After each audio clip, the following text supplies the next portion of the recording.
লক্ষ্মীপুরের অসংখ্য আশ্রয় কেন্দ্রের মধ্যে এই একটি আশ্রয় কেন্দ্র মান্দারি জাদোয়া এই সরকারি উচ্চ বিদ্যালয়টি। এখানে অন্তত ১২৫টি পরিবার আছে এবং এই ১২৫টি পরিবারের প্রায় ৬৫০ সদস্য এই কেন্দ্র এবং এর পাশে আরও ৩টি উপকেন্দ্র আছে, ৩টি উপকেন্দ্র মিলিয়ে আছে। এখানকার যে সকল মানুষ রয়েছেন যারা আশ্রয় নিয়েছেন তাদের সাথে আমি কথা বলেছি। তারা জানিয়েছেন তারা খুব বাধ্য হয়ে তারা অনেক দুর্গত অবস্থায় থাকার প্রেক্ষিতে এখানে তারা এসেছেন, কিন্তু এখানে আসার পরে এখন তারা ভালো আছেন। এখানে তাদের যে খাওয়া দাওয়া সেই খাওয়া দাওয়া ঠিকভাবে চলছে, সুপেয় পানি তারা পাচ্ছেন এবং তাদের অন্যান্য যে ব্যবস্থাপনা সেটিও ভালো। কিন্তু তারা বলছেন যে ওষুধপত্রের যে বিষয়টি সেটির আসলে সংকট রয়েছে। কাজেই সরকারি বেসরকারি সব সংস্থার কাছে তারা অনুরোধ জানিয়েছেন তাদের নিয়মিত যে ওষুধ প্রয়োজন সেই ওষুধগুলো যেন দেয়া হয়।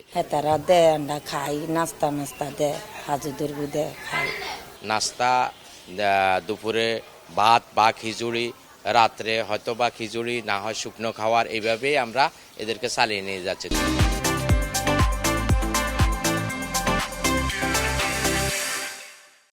অনেকের সাথে কথা বলেছি, তারা বলেছেন তাদের মাছের ঘের থেকে মাছ পালিয়ে গেছে। কাজেই পুনরায় কিভাবে ঘুরে দাঁড়াবেন তারা তা নিয়ে আশঙ্কায় আছেন। অনেকে বলছেন তারা যে কৃষি জমিতে কাজ করতেন সেই কৃষি জমি পানির নিচে তলিয়ে গেছে। কাজেই কিভাবেই বা আবার কৃষি জমিতে কাজ করবেন এবং আগামীবার বা এরপরে কিভাবে তারা তাদের সংসার চালাবেন, সব মিলিয়ে বড় ধরনের শঙ্কা কাজ করছে তাদের মধ্যে। রুজি রোজগারের কোনো ব্যবস্থা নেই, দানা অনেক পুরা লন্ঠন আছে, মাছের পজিটিভ আদারের দাম বাড়তি, সব তো শেষ। 2 থেকে 2.5 লাখ টাকার মাছ ছিল, এগুলো বাসি গেছিল, মানে কোনো দিকে করতে পারি নাই, রোকাইতে পারি নাই, চলে গেছিল। সরকারের কাছে আকুল আবেদন, সরকার যেন দেখেছে আমাদেরকে কিছু ক্ষতিপূরণ যদি দেয় তাহলে আমরা আবারও পুনরায় মাছের চাষ করতে পারি।